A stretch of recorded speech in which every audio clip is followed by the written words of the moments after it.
So the title is about Nordic wild berries, but my focus or point of view is of course Finnish, because I am in Finland, but we have to remember that Finland has common history with Sweden, so there are a lot of similarities between Finland and Sweden, and also between Finland and Norway, although the development has been slightly different.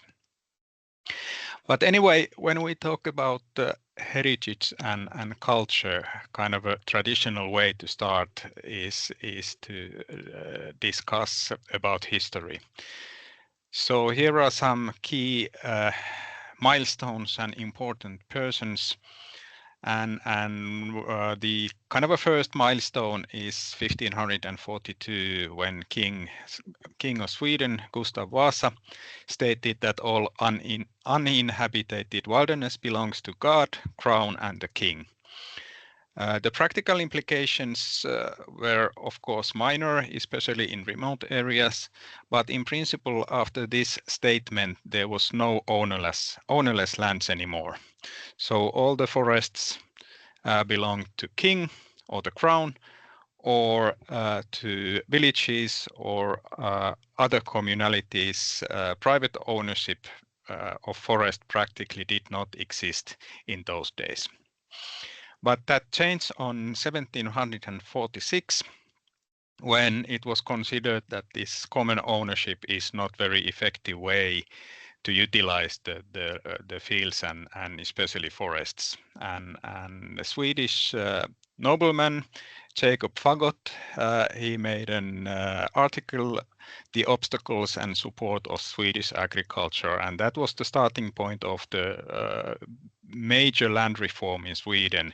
It was called Great Partition, in which the commonly owned lands, fields and also forests, they were divided between the peasants. And that was the formation of private forest ownership. Of course, this process took a long time, almost 200 years. But it was that was the time when it was started. And then an important milestone is 1894 in Finland, which was not in those days anymore part of Sweden. It was Grand Duchy of Finland, so kind of a part of the Russian Empire, and the Emperor Alexander III signed the penal code of Grand Duchy of Finland, and this penal code, unauthorized cultivation, hunting and fishing was somehow defined. But for example, berry picking from someone else's land was not forbidden, so it was still considered that the berries belong to everyone. An important development was the decision which was made by the Supreme Court of Finland, which was an independent country in 1920, when the legality of berry picking from another's land was confirmed. There was it was quite a nice story. This Ilma Lindgren was picking lingonberries, and the landowner came and confiscated the berries, and Ilma Lindgren didn't accept this, and she filed a lawsuit, and it went all the way to the Supreme Court, and then Supreme Court decided that it is not illegal to pick berries from someone else's land.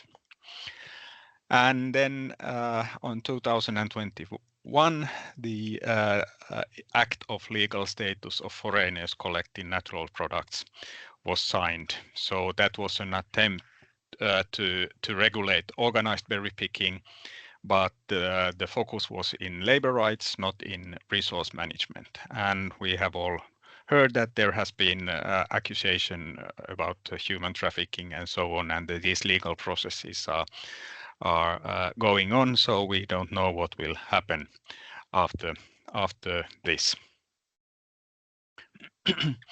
But when we go all the way to history, it is of course evident that picking berries and berry culture is connected to the general use of forests. And this general use of forest, it's the right to use property without owning it or having agreed on its use with the owner. So it kind of resembles a lot everyone's rights. But of course, in those days, this term everyone's right was not in use. But generally, use of forest has always been within reach of practically all Finns, Swedes, Norwegians, and also to some extent also in Denmark. And the reason for this was that, of course, the population was very sparse and there was long history of joint ownership. And I think that one important issue was that the landowning upper class was very small in Finland and even less hereditary fews. So this resulted to fragmented land ownership. There were no big privately owned estates in Finland. But when we talk about everyone's or everyman's rights, it is always often considered to be kind of an ancient right of enjoyment. Yes and no, this is true, but on the other hand, no, because the term itself emerged not earlier than 1930 and something. But the roots of everyone's rights is in general use of forests. But of course, it's debatable whether there is kind of a traditional everyman's right in terms of historical concept. Has it actually existed? I don't think that we can say so because the term itself, as said, was emerged in the less than 100 years ago. But the legal basis of everyone's rights is in customary law. This is something which is in Finland and Sweden. In Norway, I think there is a legislation, statutory legislation behind everyone's right. So it means that in Finland and Sweden, there are actually no written legislation, no written statute on the objectives, scope, or definitions of everyone's right. There are just practices which have this customary law status. But this means that, unfortunately, there are still quite diverse interpretations or opinions on the contents and boundaries at the grassroots level, because there is no clear written legislation. What are these everyone's rights? But when we think about the wildberry culture before the 20th century, yes, it was connected to general use of forests, but it has to be remembered that the role of wildberries in people's everyday life should not be exaggerated, because in those days the energy content of food was very important, and the wildberries, the energy content is pretty low, which is nowadays a good thing, but in those days not. So they were considered to be secondary or birds' food, and the usage was actually more medicinal rather than part of the everyday diet. And here are some sentences from Elias Lönnroth, who was quite prominent collector of ethnopharmacological practices. And here, for example, lingonberry is used for fevers. Bilberries were good for treating diarrhea, and also bilberries were a cooling relief during fever. But the roots of the commercial berry picking, they originate from the late 19th and early 20th century, when the food industry started to use lingonberries. And of course, lingonberries, because in those days there were no cold chains, and lingonberry doesn't need actually cold chains. Lingonberries preserve themselves, but there was kind of a lingonberry rush in Sweden and also in Finland. And for example, in 1903, 10 million kilograms of lingonberries were exported from Sweden to Germany. And on 1912, 4 million kilograms of lingonberry were exported from Finland to Russia. And for example, in 2022, the commercial harvest of lingonberries was about 8 million kilograms. So berry business was quite big business already 100 years ago. And it's a good question. How did this business actually affect the everyone's rights? Was there actually, when the everyone's rights formed during and also after this lingonberry rush, was one reason why the everyone's rights are as they are now, was one reason actually the businesses which were utilizing wild berries? That's actually quite a good question. But when we look at the commercial picking, what it looks like in Finland, we have statistics starting from 1978, and you can see that until the beginning of 2000, there is kind of a slight decrease in the volume of bilberries, for example, which you can see in this picture. But then there was a big change on 2005 when the first foreign pickers came to Finland. They were recruited to Finland. The first foreign pickers, they were Thai pickers from Thailand, but also Ukrainians have been recruited. And you can see that from the raw material availability point of view, this has been actually quite successful. The volumes of bilberry clearly have increased after the foreign pickers arrived to Finland. There is a lot of complaining that the Finns don't pick berries anymore, which is absolutely not true. And I will read aloud the text, this old text from Turku newspaper, which was written clearly more than 100 years ago. Forest fruits have been unusually abundant this year. In some places there have been plenty of bilberries, so one could have earned a decent extra income from them if only children and the elderly had taken the time to pick them instead of leaving the immense quantities to rot in the forests. Sounds pretty familiar, doesn't it? And you can notice that the children and the elderly are mentioned, so it was considered that the berry picking was definitely a secondary business. But here you can see the nominal prices from 1990 to 2022, nominal prices of bilberries and lingonberry. And yes, there is some increase, a lot of variation, but there is some increase. For example, the bilberry price increase have been about 50% during these 30 years. But when we look at the earnings level index in Finland, so how the wages have developed, we can see that the increase has been like 250%.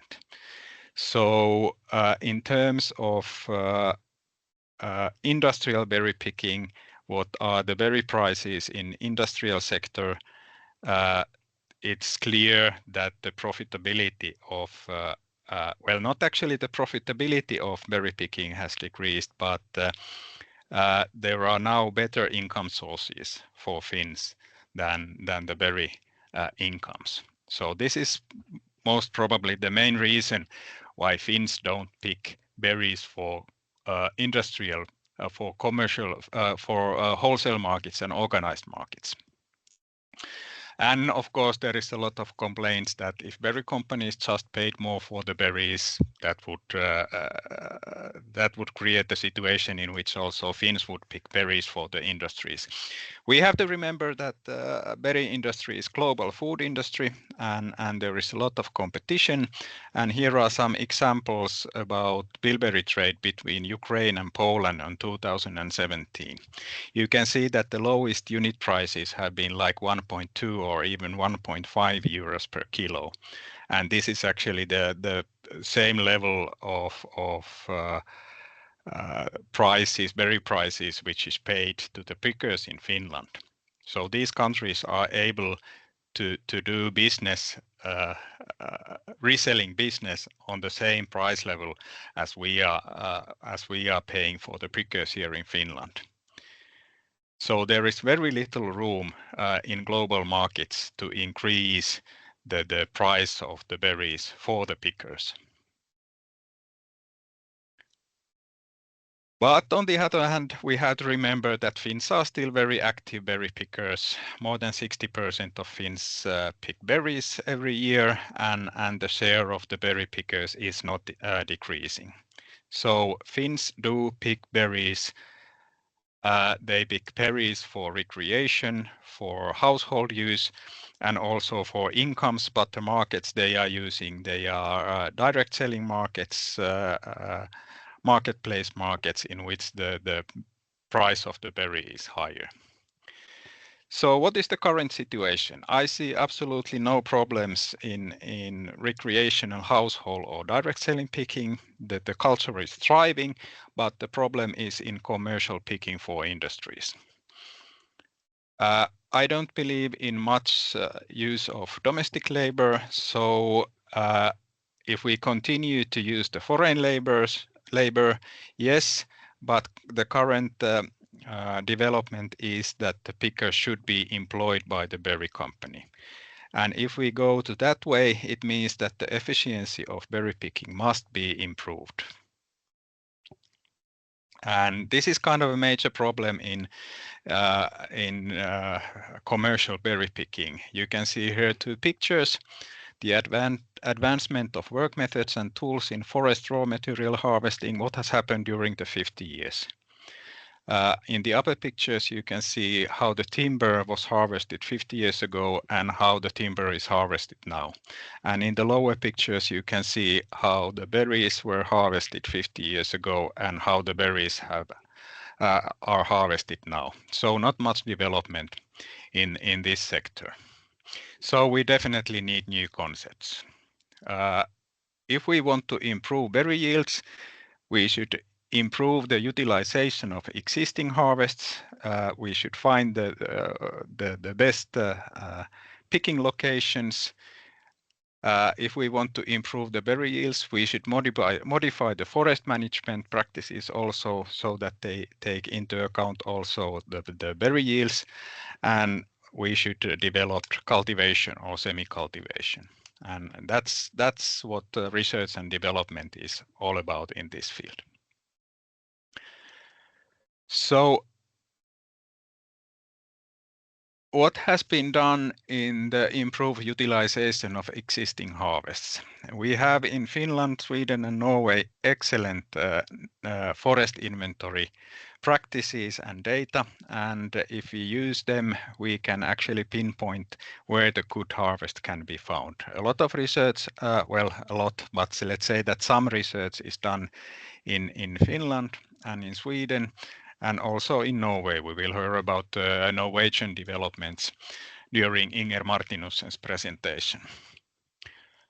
What has been done with the modified forest management practices? Yes, there are some simulations how the forest should be managed so that it would also produce good berry harvest, but not a lot of field works has been done in this field. Jari-Miina has been quite active here, and also Norwegians have done research here. And then there is, of course, the possibility of cultivation or semi-cultivation, but I won't go into that because Martin Jensen is going to talk about that after a couple of hours. But what of course has to be taken into account is the landowner.